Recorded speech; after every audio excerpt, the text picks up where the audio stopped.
I'm Joel Rissinger, your Christian marriage mentor. That's what I do. That's what I'm all about. We're going to talk about having incredible intimacy through better communication.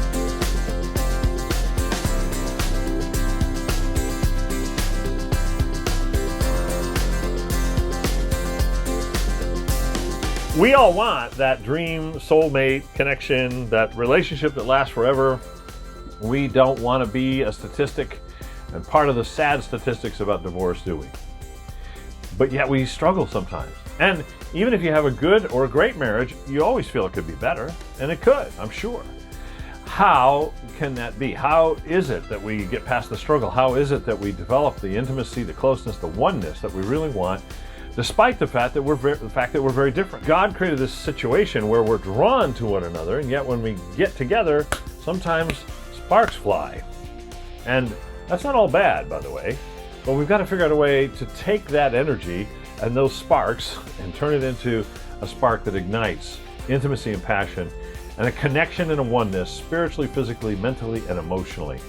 And to do that, you ready? Here's the secret. You got to talk. But I don't just mean words. I use the word talk as an acronym to represent 4 key ingredients to having intimacy and closeness in marriage. That's what we're going to share with you today.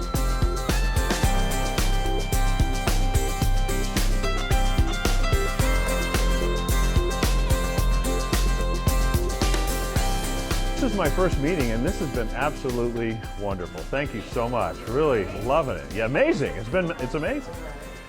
So several years ago, it's probably close to 20 years ago or more now, my kids were little. My daughter was 3, my son was 5, and we were at a conference in Niagara Falls, New York.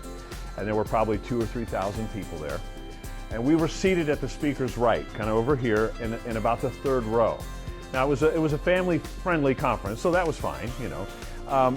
And the speaker, as we sometimes do, got a little wired, a little excited at one point, you know. And so he says, everything I've been talking about today is going to happen. It's all going to come to pass. Everything I've predicted is going to happen. But the question is, when? When? When?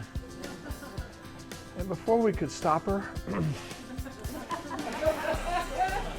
in fact, before we noticed what she was doing, my 3-year-old daughter, Shelley, climbed up onto her chair, put her hands on her little hips like this, gave him a stare that would melt solid steel, like that, and screamed at the top of her lungs, "I don't know!"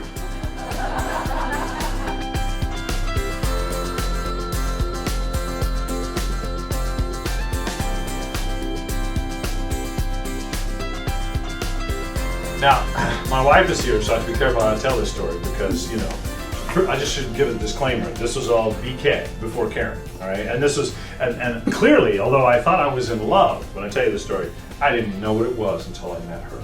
Right? Thank you. So I'm good now, right? I'm covered.